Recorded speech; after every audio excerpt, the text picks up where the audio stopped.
Señor, pues te damos muchas gracias, Padre bendito, por este día. Gracias, Padre, por tu amor y tu cuidado que tienes hacia nosotros. Te pedimos perdón por cualquier ofensa, Señor, y pues ayuda a que nuestras oraciones sean olor fragante a ti. Señor, te pedimos mucho por Miguel, Padre, que tú le des sabiduría y le des la gracia para poder pues transmitir todo lo que tú quieres mostrarnos, Señor, y que abra nuestros corazones y nuestras mentes y que entendamos tu mensaje este día, Dios. También te queremos pedir mucho por las elecciones, Señor, pues la verdad es impresionante como hay tantas cosas, Señor, tú haz un milagro, Padre. Tú permite esto para quebrantamiento de la gente, pero también danos la oportunidad de seguir pues viviendo con libertad de hablar del Evangelio, Señor. Especialmente por ese doctor, también te pido por el doctor Vázquez Escamilla, Señor, que lo vies al fin del mismo, se arrepiente y se entregue a ti. Gracias, Padre, por todo esto, y te lo pedimos por Cristo Jesús y para tu gloria. Amén. Amén. Bien, pues empezamos a hablar el estudio pasado, de la relación de Satanás respecto al hombre, ¿no? Como pues Dios, al caer Adán y Eva, el dominio del reino, el señorío del reino pasó a Satanás, lo tenía el hombre al someterse al diablo, prácticamente fue como su esclavo, él lo obtuvo, y entonces nosotros vemos cómo él gobiernan, gobierna precisamente este mundo incrédulo, y lo más importante es saber que en Jesús nosotros tenemos esa liberación, ¿no? Hablando de Jesús, Colosenses 1:13 dice, el cual nos ha librado de la potestad de las tinieblas y nos ha trasladado al reino de su amado Hijo. Entonces aquí nosotros vamos ahora a ver cómo el hombre caído vive precisamente bajo la potestad de este hombre, del príncipe de la potestad del aire. Dice Efesios 2:2, eso lo leímos la vez pasada al último, en los cuales anduvisteis en otro tiempo, siguiendo la corriente de este mundo, conforme al príncipe de la potestad del aire, el espíritu que ahora opera en los hijos de desobediencia. Entonces nosotros habíamos comentado que precisamente toda la filosofía del diablo está prácticamente rigiendo al mundo sin Dios. Cuando nosotros venimos a Cristo, el Espíritu Santo nos libera y nos permite vivir una vida diferente, pero tenemos que mantenernos ahí. Recuerden que Jesús decía en Juan 8:32, y conoceréis la verdad, y la verdad os hará libres. Así que si el Hijo os libertare, en el 36 seréis verdaderamente libres. Pero en el 34 dice, todo aquel que comete pecado, esclavo es del pecado. Y cuando nosotros cometemos pecado, básicamente es como si nos saliéramos de la protección de Dios hasta que nos arrepintamos y caemos bajo la influencia de Satanás. No tiene nada que ver con la salvación, sino meramente si uno deja de ser regido por Dios, automáticamente empieza a ser regido bajo los principios del diablo porque no hay otro. Recuerden que Jesús decía, el que no es conmigo, contra mí es. Y el que conmigo no recoge, desparrama. Entonces, este mundo sin Dios está regido por Satanás. Y Dios quiere que precisamente se escape del lazo del diablo porque están cautivos a la voluntad de él. De hecho, es increíble, pero recuerden en Efesios 6:12 que, que dice que no tenemos lucha contra sangre y carne, sino contra principados, contra potestades, contra los gobernadores de las tinieblas de este siglo, contra huestes espirituales de maldad en las regiones celestes. Entonces, Satanás y sus ángeles caídos, que son los demonios, precisamente operan en este mundo y como es básicamente una esfera espiritual, es muy difícil que nosotros podamos conocer sus ardides, sus trampas, etcétera. Solo la palabra de Dios, o esto es, siguiendo los pasos de Jesús, nosotros podemos salir adelante. Recuerden que conocer y no hacer de nada nos sirve. ¿No? Porque Santiago dice, si tú tienes fe, yo tengo obras, muéstrame tu fe sin obras y yo te mostraré por mis obras mi fe. Quiere decir que la fe siempre nos lleva a una dinámica de acción. Una persona que dice que tiene fe y no vive conforme a lo que Dios ha revelado, realmente es una falsa fe, no es fe. Pero la verdadera fe siempre nos lleva a actuar, empezando a depender de Dios, seguir su voluntad, seguir sus pisadas y luego cumplir su obra.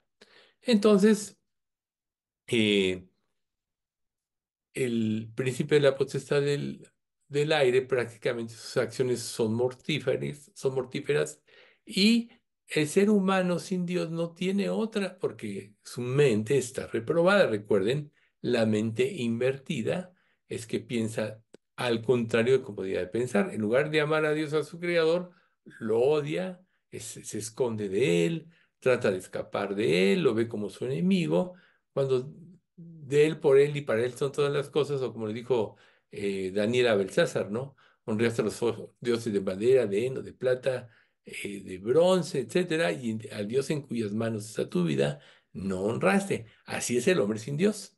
Adora todo, pero al Dios en cuyas manos está su vida, no honra. Entonces, nosotros, cuando venimos a Cristo, supuestamente escapamos del lazo de Satanás, pero podemos descuidar nuestra forma de vivir y vamos a volver a ser esclavizados por él. O sea, ¿qué quiere decir esclavizado? Que nos esclaviza, o sea, ya como hijos de Dios, recuerden, ya tenemos la mente de Cristo, ya pertenecemos a Dios, nada nos puede arrebatar la salvación, mis ovejas oyen mi voz y yo les conozco y me siguen, y yo les doy vida eterna y no perecerán jamás, ni nadie las arrebatará de mi mano. Mi Padre que me las dio es mayor que todos y nadie las puede arrebatar de la mano de mi Padre. Y Jesús y el Padre son uno solo, o sea, Dios Padre, Hijo y Espíritu Santo. Pero si nosotros dejamos de vivir bajo los principios de la palabra, bajo el camino de la fe, automáticamente vamos a entrar en el camino de la mentira, en el sistema de filosofía que el diablo ha impuesto, y vamos a quedar cautivos hasta que nos liberemos reconociendo nuestro pecado y volviéndonos a Dios. Por eso es tan importante que nosotros estemos escudriñando nuestros caminos, como dice Lamentaciones. Escudriñemos nuestros caminos y volvámonos a Jehová. Recuerden ustedes que el libro de Lamentaciones fue después de la cautividad, donde todo parecía verse gris, etcétera. Jeremías siempre testificó, et- pero él cuando está en la peor situación dice, por las misericordias de Dios no hemos sido consumidos porque nunca decayeron sus misericordias, nuevas son cada mañana. Mi porción es Jehová, dijo mi alma, por tanto en él esperaré. Entonces, él en este mismo contexto dice, escudriñemos nuestros caminos y volvamos a Dios. Entonces, todo creyente para mantenerse libre del lazo del diablo tiene que mantenerse en los caminos de Dios. Recuerden, Primera de Pedro 5:8, que nosotros dice, sed sobrios y velad, porque vuestro adversario el diablo anda alrededor buscando como león rugiente a quien devorar, al cual resistid firmes en la fe, sabiendo que los mismos padecimientos se van cumpliendo en vuestros hermanos en todo el mundo.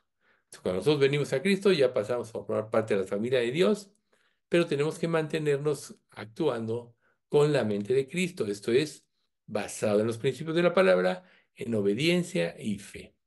Entonces, Satanás principalmente, su obra es sobre los hombres caídos que están cautivos a su voluntad, están esclavizados y son un instrumento del diablo para hacer su voluntad.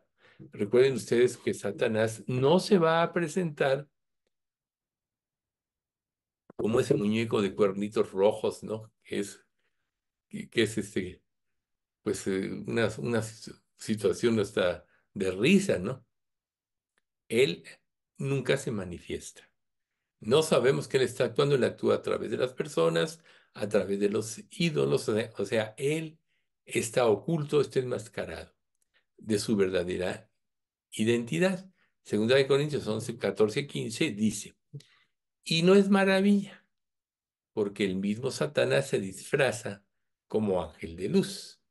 Así que no es extraño que también sus ministros se disfracen como ministros de justicia, cuyo fin será conforme a sus glorias, a su gloria. O sea, lejos de esconderse, se presenta como un salvador, como un ángel de luz.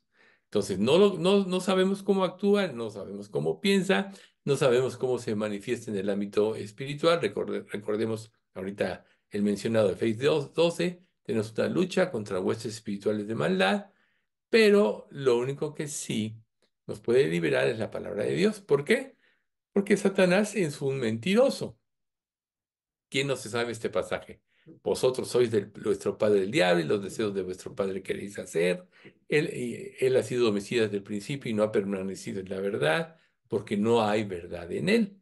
Cuando habla mentira, de suyo habla porque es mentiroso y padre de mentira. O sea, es mentiroso. Por tanto, cuando caes bajo el ataque del diablo, es puras mentiras. ¿Y qué pasa con un creyente? O sea, ¿qué es lo que puede liberarlo? Pues primero de Juan dice, Dios es luz y no hay ninguna tinieblas en él. O sea, viviendo en la palabra, vivimos en la luz y en la luz se disipa la oscuridad. Nos salimos de la luz, automáticamente entramos en penumbras, entramos en tinieblas y entonces dejamos de discernir correctamente las cosas. Y claro que sí, vamos a caer bajo el lazo del diablo porque él nos quiere mantener cautivos. Recuerden que la salvación, Él ya nos perdió, pero no puede hacer nada porque la salvación no se pierde, como ahorita vimos en Juan, pero sí puede tratar de anular nuestro testimonio. Sí puede hacer que dudemos del amor de Dios, sí puede hacer que dejemos de trabajar para Cristo por ideas engañosas. Entonces, es también, una característica es que Él es experto en engañar. Satanás engaña. Dice Apocalipsis 12:9. Y fue lanzado fuera el gran dragón, la serpiente antigua que se llama Diablo y Satanás, el cual engaña al mundo entero.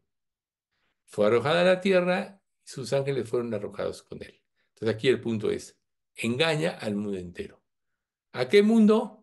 Al mundo incrédulo, pero también al creyente inconstante. Recuerden que cuando se manifieste el hombre de pecado, el hijo de perdición, engañará, si fuere posible, aún a los escogidos. ¿Ven? O sea, una persona que no viva que su vida no esté regida por la palabra, forzosamente puede caer en uno de sus trampas. Él tiene todo tipo de mentiras para todo tipo de pensamiento, para todo tipo de nacionalidad, de condición social y de sistema de pensamiento. Todo lo maneja. Lo único que nos puede liberar es la verdad. Y conoceréis la verdad, y la verdad os hará libres. Por tanto, para no caer en el engaño del diablo, tenemos que no nada más conocer, sino vivir la palabra. No nada más conocer, sino seguir las pisadas de Jesús. También Satanás ciega a los hombres caídos para que no vean la verdad, ¿sí? O sea, si no fuera de esa manera, se convertirían más gentes. Pero dice 1 Corintios 4:4, en los cuales el Dios de este siglo cegó el entendimiento de los incrédulos, para que no les resplandezca la luz del Evangelio de la gloria de Cristo, el cual es la imagen de Dios. Cegó el entendimiento de los incrédulos. ¿Ven? O sea, están ciegos, caminan por donde no saben, ¿no? Y recuerden lo que Jesús decía, si un ciego guía a otro ciego, hablando de un falso ministro, ambos tropezarán y caerán al hoyo, ¿no? Otra especialidad de Satanás también es que él es el tentador. O sea, nosotros como creyentes vivimos en constantes tentaciones porque estamos siendo bombardeados por todos los medios para ir al pecado. En Mateo 4:3 dice, y vino a él el tentador y le dijo, eso es a Jesús, Si eres hijo de Dios, di que estas piedras se conviertan en pan. El diablo aún conoce las escrituras y va a tratar de que tú no disiernas correctamente el sentido justo o el sentido correcto de las escrituras. ¿Y por qué podrías dejar de discernir? Por no vivir, por no obedecer, por no creer. Entonces, él trata de distraernos, trata de engañarnos, y cuando estamos débiles es cuando entra la tentación. Recuerden que dice, eh, se me fue ese pasaje, bueno, ya me acuerdo, sí, sí, dice que el pecado trae eh, la tentación y el hecho consumado, la muerte. Creo que está en Pedro.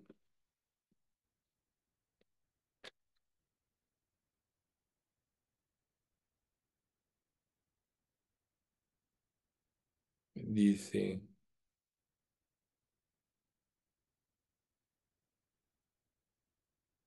no, bueno, ahorita me acuerdo.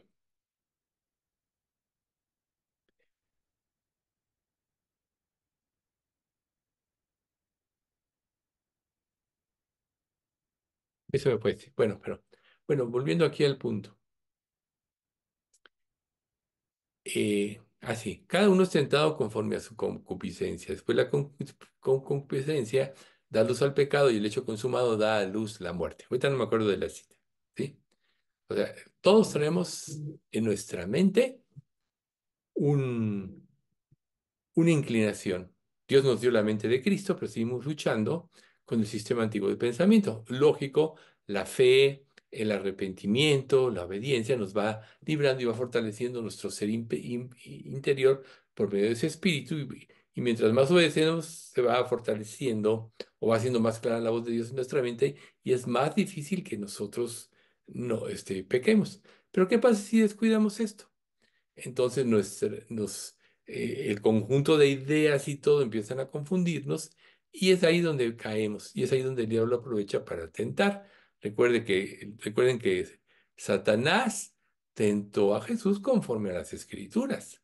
O sea que aún él puede usar las mismas escrituras para que una persona caiga, a menos que, como Jesús, conozca el sentido. Porque Jesús le responde a Satanás, si ustedes recuerdan, escrito está, perdón, no tentarás al Señor tu Dios. Y en Tesalonicenses, 1 Tesalonicenses 3:5 dice, por lo cual yo, no pudiendo soportar, más envié para informarme de vuestra fe, no sea que os hubiese tentado el tentador y que nuestro trabajo resultase en vano. O sea, él actúa aún en los creyentes. El mundo entero está bajo el maligno, pero a estos le pertenecen. Todo el que no ha recibido a Cristo le pertenece a Satanás. Por tanto, su lucha es contra los verdaderos creyentes y trata de confundirlos, que quiten los ojos de Dios, etcétera, ¿no?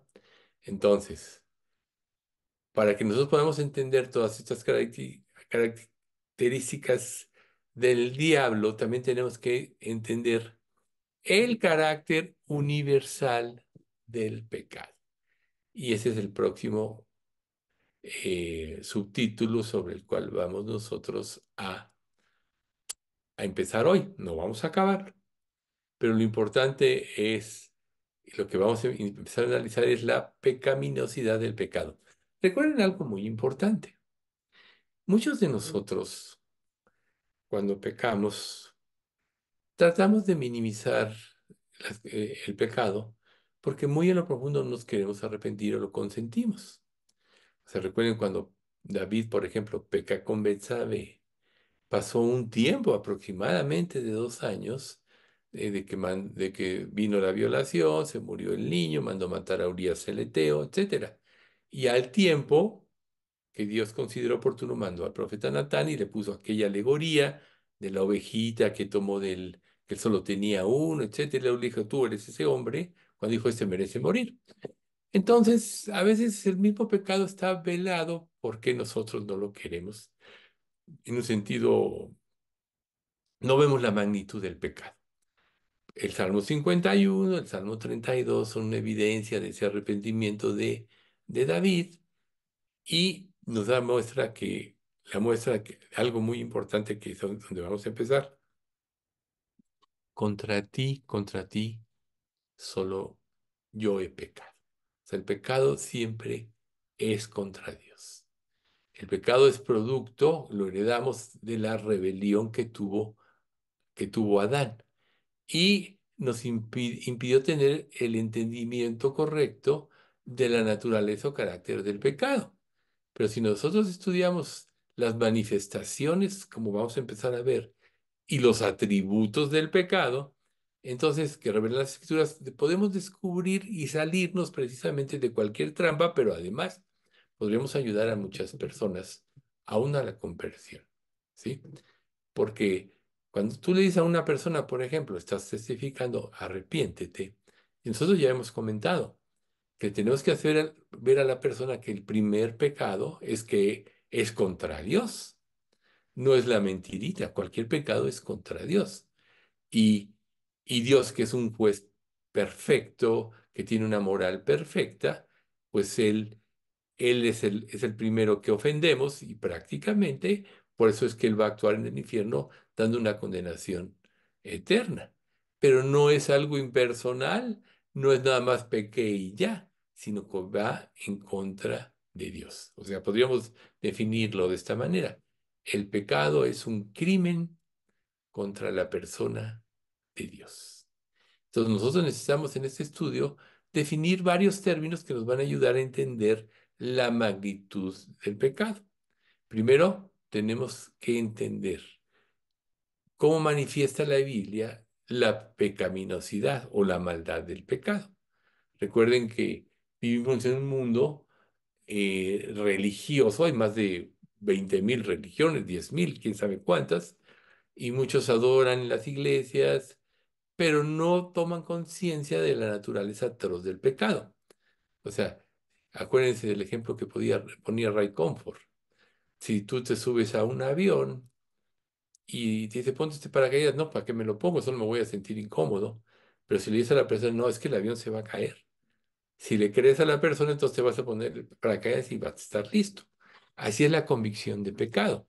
Si tú tratas a la ligera el pecado, la gente no va a tener una convicción que lo lleve al arrepentimiento. Y si lo tratas a la ligera es porque tú también lo estás tratando a la ligera. Recuerde que todo lo que hacemos es contra Dios primeramente. Si no somos honestos con una persona es que resultado de que no somos honestos de Dios. Si tratamos con ligereza el pecado, es que no estamos viendo la naturaleza atroz del pecado y nosotros tenemos que concientizar el efecto temible de las consecuencias del pecado. ¿Cuál es? Empezó con Adán y Eva. Hoy enfermamos, hoy morimos, hoy sufrimos a consecuencia del pecado.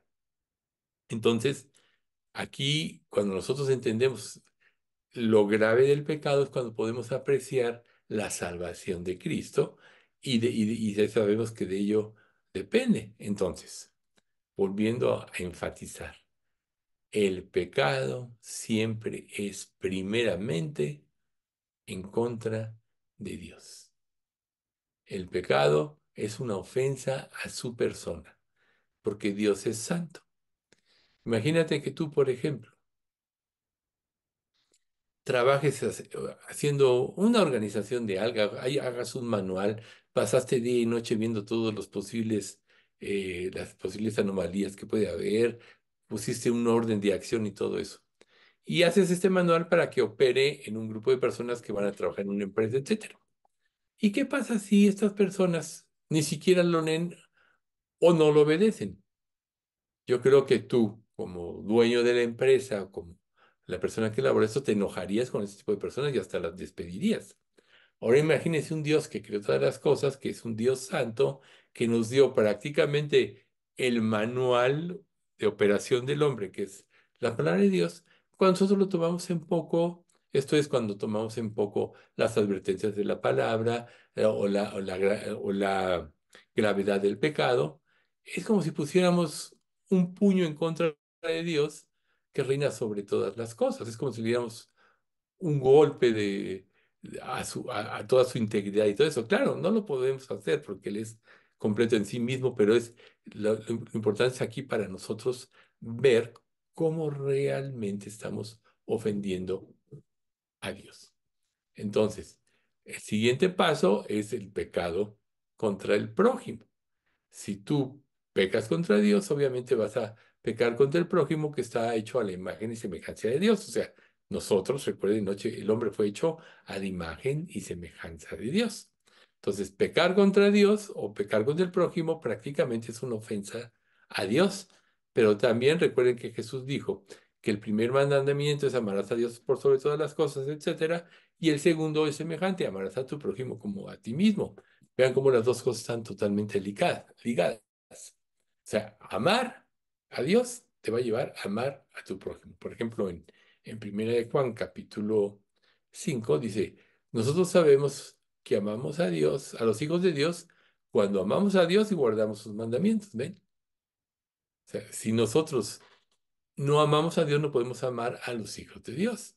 Por eso una persona que no ama no conoce a Dios, porque Dios es amor, según dice la Escritura. Entonces nos tenemos que pensar que de la misma manera el pecado es contra Dios y va a afectar al prójimo, para no decir que empieza por afectarte a ti mismo. Si tú tomas a la ligera el pecado y dices, hay una pequeña mentirita. A lo mejor esta pequeña mentirita tú ni le das importancia porque dices, hay una mentira piadosa, pero eso afecta a tu ser, afecta a tu concepción de la justicia. Por eso es que Dios quiere que estemos alertas, llenos del Espíritu Santo para detectar cualquier pecado y confesarlo inmediatamente. A un indicio, porque ya desde que el pecado se concibe en la mente, que va de acuerdo al pasaje que les había dicho hace rato, en la mente es donde se concibe primero. Luego empieza a trabajar en la mente hasta que empieza a tomar control de la vida y el hecho consumado da luz la muerte, pero el pecado se originó desde que tú pensaste. Si una persona dijera, bueno, es que yo no robo, pero estás pensando en robar y tu mente está ocupada a ver qué haces para tener más dinero, o sea, ya estás pecando ahí, porque aunque no lo hagas físicamente, ya en tu mente está afectada por esto. Igual pasa el mal pensamiento hacia un hermano en Cristo. Recuerden que hay un pasaje en la Biblia que dice, no hierran los que piensan el mal, misericordia y verdad alcanzarán los que piensan el bien. ¿Ven ustedes? Es fácil pensar el mal. En una situación que pasó hoy, aquí donde yo vivo, eh, respecto a un trabajo que estaba haciendo un trabajador, llegaron unos policías diciendo, pues hay que pedir permiso al municipio, etcétera. Pero el vecino le advirtió a la persona que trabajaba, oye, hay que pedir un permiso. Y cuando yo llegué ya después, dice esta persona, es que este señor seguro le habló a la patrulla. No, le dije, él ya nos había advertido y te advirtió, ¿cómo le va a hablar a la patrulla para que venga? O sea, ese situación de pensar mal. Dije, lo más probable es que más bien fue el policía que está aquí quien dio parte de que estamos haciendo un trabajito en la banqueta. ¿Ven ustedes? Pero pensar mal muchas veces es natural. Y un proverbio dice, no hierran los que piensan el mal. ¿Por qué piensas mal de otros? Pues porque que otros piensen mal de ti, pues porque tú piensas mal de otros. Si tú cumplieras el mandamiento de no pensar mal, entonces tendrías muchos problemas. Y si una persona actuara mal contra ti, Dios te haría discernir eso, ya que tu mente y tu conciencia están limpias. Y aunque tú no, digamos, no discernieras el mal que alguien te puede hacer, pues Dios está por ti. Si Dios es por nosotros, ¿quién contra nosotros? ¿Ves? Entonces, cumplir ese tipo de cosas en la vida es lo que nos va a librar de problemas que van a evitar que el diablo tome control de nuestros pensamientos. Pero lo más importante es saber que el primer pecado es contra Dios. ¿Sí?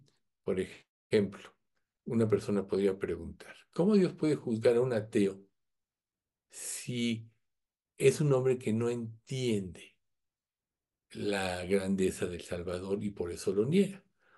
o no le rinde ningún homenaje o ninguna sumisión. O sea, en realidad el ateo solo está tomando una postura de cosas que no entiende y prefiere negar a Dios que enfrentarse al pecado. Ese es el fondo del pensamiento.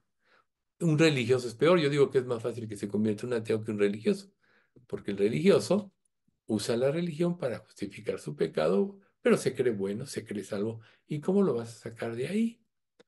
Por eso es tan importante que nosotros entendamos, reitero, que el pecado es contra Dios.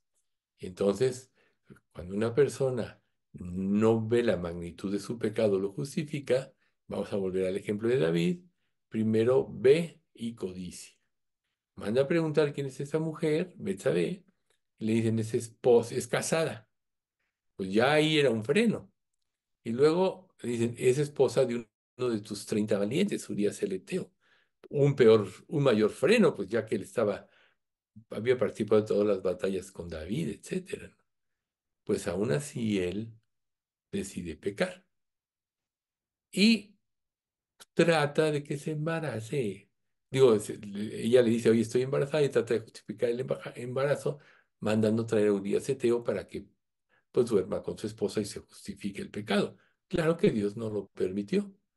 Y ya que ve que no puede, manda a matar a Urías el Eteo. ¿Se dan cuenta de la secuencia, cómo se va aumentando la gravedad? ¿Dónde debió haber parado David aquí? Cuando miró. Como rey, si hubiera sido una persona soltera, una mujer soltera, pudo haberla tomado. Los reyes tenían esposas y concubinas. En aquel tiempo se permitía, aunque no era la voluntad de Dios. Recuerden lo que Jesús dijo. Dejan el hombre a su padre y a su madre y deciden unir a su mujer y serán una sola carne. Por tanto, lo que Dios unió no lo separe el hombre. O sea, así fue. Una esposa, así es como dijo, oye, entonces, ¿por qué Moisés permitió dar carta de divorcio? Por la dureza de su corazón, pero no es esta la voluntad de Dios. Entonces, David como rey pudo haberla tomado si hubiera sido soltera, pero no lo era. Y entonces el pecado empezó a avanzar y no lo frenó porque no se arrepintió. Pero cuando es confrontado por el profeta Natán, entonces ahí es donde entiende la magnitud del pecado y por eso en el Salmo 51:4 dice, contra ti yo solo he pecado y he hecho lo malo delante de tus ojos. O sea, él ya sabía, ya había entendido que el pecado en en primer punto de gravedad es en contra de Dios, además de todo lo que él hizo. ¿Y qué consecuencias trajo? Él se arrepintió, hubo consecuencias. Después un hijo viola a su hija, el otro mata a ese hijo, luego le quiere arrebatar el reino a David, luego otro hijo le quiere tomar el reino a la fuerza, y es cuando ya hace rey a Salomón. Pero puras tragedias. Entonces nosotros vemos ver que el pecado es contra Dios, pero hay una cantidad de consecuencias que debemos de temerlo. Por eso es importante centrar dónde está nuestro primer amor. Porque podríamos decir que el pecado es no amar a Dios. Es amarte a ti mismo y es amar la autocomplacencia. Porque si Dios te dice, no hagas esto, no hagas lo otro, no hagas aquello, eh, y tú desobedeces porque quieres autocomplacerte, pues ya estás pecando contra Dios. El hombre sin Dios no sabe que sus mandamientos nos libran de una vida de impiedad y nos llevan a la felicidad si los cumplimos. Por eso cuando venimos a Cristo cumplimos la ley y podemos ser felices, que no, la felicidad, recuerde, no es cuántas cosas tienes, cuánto éxito tienes, sino es tener una relación íntima y estrecha con Dios, con tu Creador. ¿Ves? Dios llena el vacío que tú tienes, que es del tamaño de Cristo. Y ese vacío para los hombres sin Dios nada lo puede llenar, ni dinero, ni fama, ni posición social, etcétera. ¿Ven?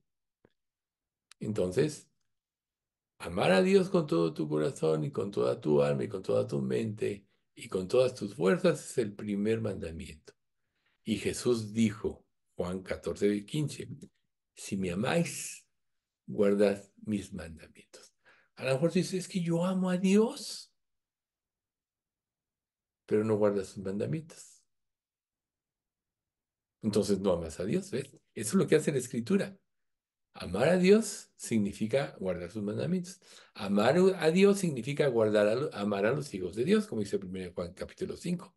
¿No? Esa es la guía que Dios nos da. Pero la desobediencia, y ya vamos un poquito más profundo, es una demostración de nuestra falta de amor a Dios.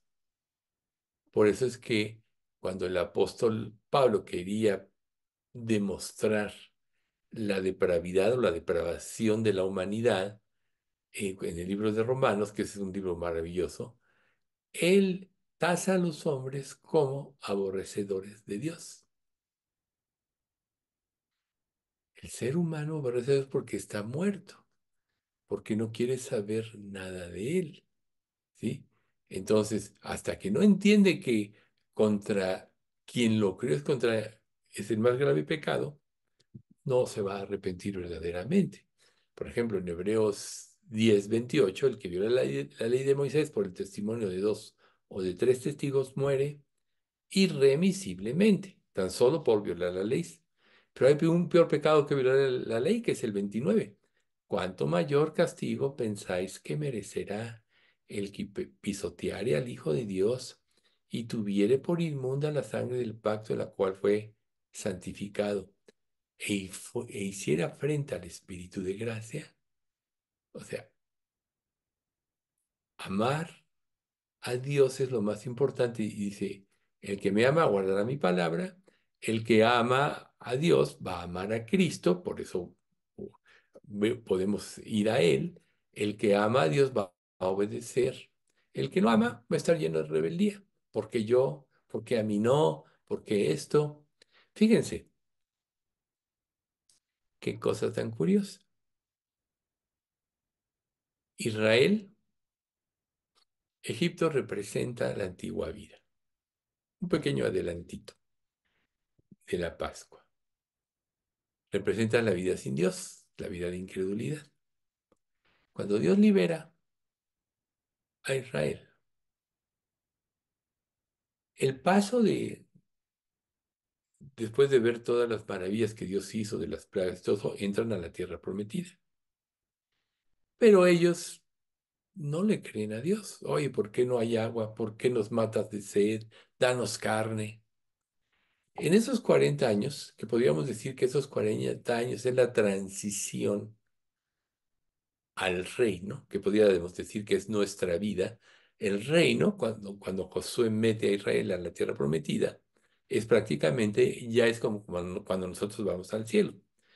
Pero los 40 años representan nuestra vida desde que tenemos conocimiento de Dios hasta el momento en que nos llama a su presencia para recibir el reino. ¿Cuál fue la característica de Israel durante estos 40 años? La queja. Pónganse a pensar. La queja. Entonces tú a lo mejor deberías analizarte como creyente, ¿no? O sea, ¿cómo está mi vida con Dios? Porque si ustedes se dan cuenta, esta generación no fue la que entró en la tierra prometida, sino los hijos de ellos, ¿sí? O sea, Dios en nuestra vida tiene que hacernos nuevas criaturas. Y la transición de lo que somos, lo que pensamos, a tener la mente de Cristo y vivir para hacer la voluntad de Dios es el tiempo de nosotros en esta vida. Cuando nosotros cumplimos ya el propósito, Él ya nos lleva a su presencia para recibir el reino. Recuerden, a lo mejor tú dices, no, es que esta persona era creyente y se murió hace 50 años. ¿Cuánto tuvo que haber esperado? No, cuando tú mueres ya el tiempo deja de pasar. Pues medimos el tiempo porque estamos aquí. Quizá va a ser que muchos van a resucitar para, o sea, como dice, ¿no? Para recibir al Señor Jesucristo en el aire, Y para ellos ha de haber pasado un día, un ratito, y a nosotros nos pudo haber pasado toda una vida aquí, porque ya no hay tiempo. Entonces ahorita es el tiempo en el cual nosotros tenemos que establecer los principios, los verdaderos valores, ver la magnitud del pecado, porque nosotros no nos vamos a estar arrepintiendo mientras no veamos la gravedad del pecado y contra quién pecamos, reitero, en primer lugar, contra Dios. Entonces, podemos ser muy religiosos, puedes asistir a todos sus estudios, puedes leer la Biblia, pero si no hay consistencia en tu vida, si no tomas la responsabilidad de lo que Dios te revela, esto es, lo ejecutas o lo llevas a cabo, en la dependencia de Dios, obviamente, entonces realmente vas a hacer cualquier otra cosa que amar a Dios. Otro punto importante, el pecado es no glorificar a Dios, es no glorificar a Dios. ¿Acaso no todas las cosas son para la gloria de Dios? Claro que sí. No es el único ser que merece la gloria. Él nos hizo, Él nos sustenta, Él nos da entendimiento para que veamos nuestra condición, Él nos da el arrepentimiento, Él nos da la fe para creer, Él nos da las obras para que andemos en ellas, ya hablando como creyentes. ¿Quién merece la gloria? Por eso Pablo dijo, por Él, de Él y para Él son todas las cosas. O Salomón. Tuya es, oh Jehová, Primera de Crónicas. Tuya es, oh Jehová, la magnifique. Oh, 29, 11 al 13. La magnificencia y el poder, la victoria, la gloria y el honor, porque todas las cosas que están en los cielos son tuyas y tú dominas sobre todos. En tus manos está la fuerza y el poder, y en tus manos está darle fuerza y poder a todos, si fuera el caso, ¿ven? Pero a Él le pertenecen todas las cosas. Entonces, si no vivimos para darle la gloria a Dios, nos vamos a desviar, no vamos a entender, ni vamos a poder ver la gravedad del pecado. Por eso en 1 Corintios 10:31 dice, si pues coméis o bebéis o hacéis otra cosa, hacedlo todo para la gloria de Dios. Entonces, quizá debas de preguntarte, si al menos está esto en mi pensamiento, o solo vives tu vida como la vives.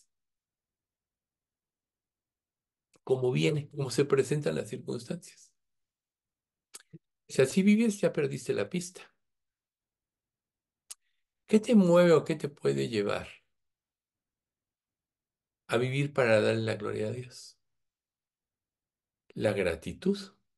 Y la gratitud va a venir cuando tomas conciencia de que todo se lo debemos a Él, por Él, de Él y para Él son todas las cosas.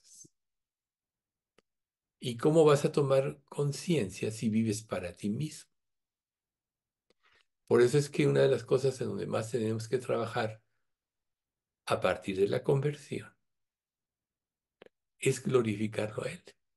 Y eso nos va a ayudar mucho a quitar los ojos de nosotros mismos, a no caer en las vanidades ilusorias que no aprovechan ni libran porque son vanidades. ¿Ven ustedes? Entonces, el ser humano va a glorificar a Dios cuando reconozca o estime la supremacía y el valor de Dios por sobre todas las cosas. Entonces se va a gozar y se va a satisfacer en Él. Cuando vive en la presencia de Él, con la reverencia correcta, adecuada, recuerden, hacen agradecido tu nombre y tu palabra por sobre todas las cosas. El temor a Dios es reverenciar esto. Si hace agradecido tu nombre y tu palabra por sobre todas las cosas, quiere decir que la palabra es vital, porque nos revela a Dios, nos revela su carácter. Y cuando nosotros vamos viendo la grandeza de Dios, vamos odiando el mundo. Un ejemplo que yo solía poner mucho, hace mucho que no lo pongo, pero yo creo que es muy ilustrativo. Si Cristo brilla en tu vida, el mundo se opaca. Si el mundo brilla, Cristo se opaca. Entonces, ¿qué tanto está brillando Él en ti? Él es el lucero de la mañana, ¿sí?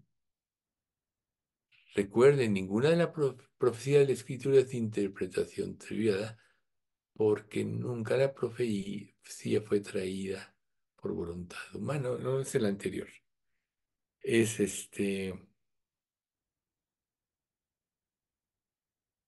dice, y el lucero de la mañana resplandezca en vuestros corazones, entendiendo que ninguna profecía de la Escritura es de interpretación privada. Ah, ya me acordé de la primera parte.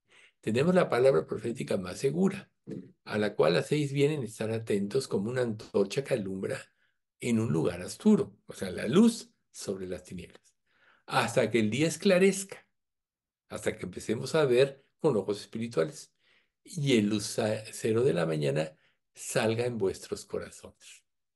Ese es Jesús. Se revele plenamente en tu vida. Eso es lo que tenemos que buscar para glorificarle. Entonces nuestra vida va a estar llena de reverencia, de gratitud y de la adoración que Él merece. Pero cuando el ser humano peca, pasa lo opuesto. Y en lugar de amar a Dios, lo odia. En lugar de gozarse de sus mandamientos, le chocan, los niega, hasta insultan. Recuerden, Proverbios 19:3, la insensatez del hombre tuerce su camino y luego contra Jehová se irrita su corazón. ¿Ven? Así es el ser humano. Le echa la culpa a Dios, está enojado con Dios, pero es como, pero por no reconocer a Dios ni reconocer su palabra, es como si se hubiera dislocado a sí mismo. Ha pervertido su mente, ha perdido la razón de su existencia. Por eso ves a todos haciendo, viniendo, ¿no? Edificando, derribando, volviendo a hacer, ¿no? O sea, ¿qué pasa con el ser humano? Tiene algo, ya quiere algo mejor. Ya tiene lo mejor, va por más. Y es imparable. La prueba de ella es los que son los hombres que son inmensamente ricos. Podrían muchos de ellos, la mayoría, por 10 generaciones o más, sin que trabajaran, darles todo y no se acabaría el dinero. Pero siguen trabajando y trabajando y trabajando. ¿Saben por qué? Porque tienen un vacío que es del tamaño de Dios. ¿Qué pasa cuando un creyente llena su vida de Dios? Está satisfecho con lo que Dios le dé, porque Dios le da, administra a cada uno de nosotros lo correcto para que lo reconozcamos, le glorifiquemos, trabajemos con Él, para que Él forme a Cristo en nosotros. Esa es nuestra verdadera felicidad. Entonces, como Pablo dijo, he aprendido a contentarme cualquiera que sea mi situación. He aprendido a vivir en abundancia, he aprendido a vivir en escasez y luego concluye, el que no sabemos la mayoría, todo lo puedo en Cristo que me fortalece. ¿Ven ustedes? El vivir dándole la gloria a Dios te libera de todas las vanidades ilusorias de este mundo y te hace ver que Dios como gobernador y soberano absoluto te va a dar lo necesario para enriquecerte. ¿De qué manera? ¿Cuál crees tú que sea la verdadera riqueza? Los tesoros en los cielos. La fe vale más que el dinero porque la fe le da sustancia a todo. Pero ¿qué dice el Sermón del Monte? No os hagáis tesoros en la tierra donde la polilla y el orín corrompen y donde ladrones minan y hurtan, sino haceos tesoros en los cielos, donde ni la polilla ni el orín corrompen y donde ladrones no minan ni hurtan. porque donde esté vuestro tesoro, ahí estará también vuestro corazón. ¿Dónde está tu tesoro? Sabemos que las cosas de esta vida son muy fuertes y nos jalan, porque Dios nos llamó a vivir una vida espiritual y nosotros tenemos un cuerpo físico que tiene necesidades, que tiene una mente condicionada para, para deseos falsos de felicidad, ¿no? Pero cuando la mente de Cristo va rigiendo tu vida, va a ser la historia como Marta y María, ¿no? Marta, Marta, Marta, afanada y turbada estás con muchas cosas, pero solo una cosa es necesaria. Y María ha escogido la buena parte, la cual no le será quitada. Sí va a haber niveles en el reino de los cielos, sí va a haber reyes, va a haber gobernadores, etcétera. Pero todo va a suceder de acuerdo a lo que hicimos por amor a Cristo en esta vida. ¿No es mejor trabajar para la eternidad que para lo temporal? ¿No dice Pedro que la tierra y las obras que en ella hay serán deshechas por el fuego? Y si eso ha de ser así, ¿cómo no debemos aprender a vivir en santa y piadosa forma? ¿Vas a dar tu vida por lo perecedero, que además no te va a dar la satisfacción que crees que debería darte? La cuestión es que el pecador ha reemplazado a Dios consigo mismo. Él se ha puesto como Dios. Esa es la historia del hombre de esta época. Y la voluntad de Dios por la autodeterminación. Así, ¿has oído decir yo decreto, yo hago esto? Hacer la autodeterminación. ¿Y Dios? La voluntad de Dios, que es buena, agradable y perfecta. Por eso Pablo escribió, para terminar esta parte. Pues habiendo conocido a Dios, no le glorificaron como a Dios. Y cambiaron la verdad de Dios por la mentira, honrando y dando culto a las criaturas antes que al Creador, el cual es bendito por los siglos. Amén. Romanos 1, 21 y 25. Entonces, no le glorificaron como a Dios. Claro, aquí habla de la humanidad. Pero imagínate tú que te dices creyente, que no vivas para glorificar a Dios. ¿Perdiste el sentido de tu vida? Acuérdense que al principio decíamos que una de las características en el cielo, por lo que todos vamos a tener, no va a haber envidia ni nada de eso, porque todos vamos a tener en común que todo se lo debemos a Dios. Entonces, ¿de qué vas a presumir? ¿De qué vas a tener envidia si todo se lo debes a Él? Si concientizas esto para tu vida y todo le debes a Dios, y sabes que Él es un perfecto administrador, tanto que gobierna el universo, conoce a cada estrella por su nombre, etcétera. Nunca hay una hoja sin que este, Dios lo permita. No muere un pajarillo sin que Dios lo permita, etcétera. Todos vuestros cabellos están contados. Esa es mi esperanza. Bueno, imagínense ustedes si no creemos en la soberanía de Dios y que Él tiene el control de todo esto. Entonces, las raíces del pecado se profundizan más de lo que se ve en la superficie. Por eso Satanás quiere mantenernos llevando una vida superficial, porque ahí se anula nuestro testimonio, nuestro cargo por las almas perdidas, nuestro deseo de obedecer a Dios y de seguirle, y lo más importante que ahorita vimos, nos impide o nos frustra o nos impide glorificarlo. Y debemos de vivir para la gloria de Dios. Si cada día pensamos, Señor, ¿en qué te puedo glorificar dentro de tu oración matutina? Se supone que tienes que tener tu tiempo devocional, decirle, Dios, este día voy a hacer esto, lo otro, aquello, me pongo en tus manos, guía mis pasos. dame gracia, con quien hablar, ábreme puertas. Eso me tardé 30 segundos. Así debe ser tu oración matutina. Y decirle, Señor, que en todo lo que yo haga te glorifique. ¿Tú crees que eso no puede cambiar tu día? Pruébalo. ¿Cuánto nos tardamos en decir todo esto? Ponle que un minuto. Ah, no, no, pero tienes muchas cosas que hacer, ¿verdad? Sí, pierdes mucho el tiempo en muchas cosas, en lugar de pensar en darle la gloria a Dios. No seas como Marta, afanado y turbada de muchas cosas porque quitó los ojos de lo más importante, comunión con Dios y vivir para darle la gloria. Vamos a dar gracias. Padre, te agradecemos mucho por este estudio. Gracias por mostrarnos la gravedad del pecado y que, sobre todo, Señor, y en primera instancia, a quien ofendemos es a ti.